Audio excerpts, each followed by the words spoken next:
Hi there, my name is Pooja, a student from Stadio, and today we're going to be talking about the mask that I've made. This is the mask that I've made. This is a close-up representation of it. And yeah, this mask is representing a male learner in my TP class block 1 experience who was on the spectrum of ADHD. And I've observed in West Park Primary School, and I was observing in grade 2 class, and I had a pleasurable time with my learners and my mentor teacher, who really did guide me to learn about each learner and their learner profiles. There were about 12 to 13 learners in my class, and I had the pleasure of getting to know each of them. And specifically today, this mask is representing a male learner who is actually on the spectrum of ADHD. He may have not really showed many of his interests directly, but he did show it throughout the 2 weeks by drawing or playing certain games continuously, which literally helped me learn so much about him. And yes, today I'm going to refer to the learner as, let's call him Sam. So, Sam, it's not his real name. I'm just referring to him as Sam. And yes, so Sam is a learner who was on the spectrum of ADHD, and there were many things I've learned about him throughout this experience. But first, let's talk about the mask.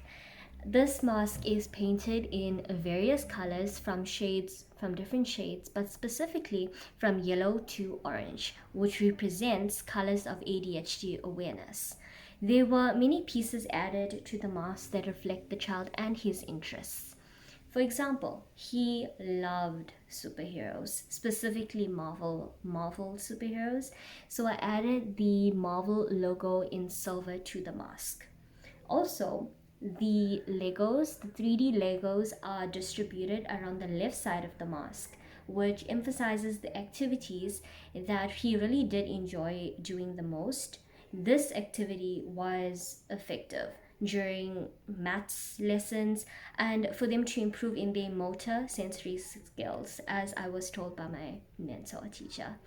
And yeah, the shapes are, you see the shapes, there are shapes that are vertically across the mask, which emphasized the math concepts of him, identifying different shapes and learning to name them. The my learner specifically had a hard time identifying shapes and specifically remembering math concepts or and even English concepts, but mainly math concepts. So mainly my mask was representing identification of shapes and his interests as well. And yeah, these shapes were stuck vertically across the mask, which emphasized on the math concepts. The next important thing was the tires. As you can see, these tires were actually dispersed besides the 3D Legos, which represent his love for cars. He really loved cars and he enjoyed drawing them every day. He used to draw them every single day during class, which made me realize he had a love for cars. And yes, the learner was quite intrigued with cars and making a lot of use of paper. He used a lot of paper every single day. It was really interesting to learn so much about him. And yeah, the colors painted on the mask didn't only represent ADHD awareness, but also his emotions that a special needs learner usually endures, but specifically him. This faint transition from brighter to darker colors reflect on spontaneous or sudden change of emotions, such as the learner can sometimes be happier or hyperactive, whereas they could also be very sad or feeling a sense of loneliness. So the shift of emotions really did show, and this is what like the colors also really did represent.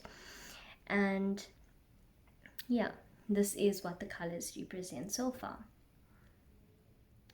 The marble, the blue marble, that was stuck at the edge of the mosque was specifically placed next to the eye of the mosque because it had to symbolize a tear. So this tear actually reflects on the hardships that the learner experiences. However, it doesn't really have to only represent the learner. It could also, if we see this from a parent's perspective, it would also reflect on their hardships or obstacles they must face when trying to understand or help their special needs child. And yes, there are many also different things, such as the coins that I have put here that were diagonally placed on the right top of the mosque. And yes, I couldn't stick paper money on the mosque, but I did put coins to symbolize money. And this had to like represent the financial aspect when it comes to assisting learners. This part really does reflect the value of money and how important it's needed, especially for resources and learners' needs being met. And yeah, lastly, I don't know if you can see, there are many words that are around the mosque, such as sad, love, brave, happy, create. Create was quite significant. I specifically placed the word create here is because creation can go through imagination, and there was so much of creation and creativity brought in this child, which I really did enjoy, and I really did experience a beautiful time there. And yeah, lastly, the words being written around the mosque are such as bravery and peace. These words mean that the child was so brave, and peace, for example, was creating a peaceful environment working in a classroom with this learner. And yeah, this is what my mosque represents. Thank you very much.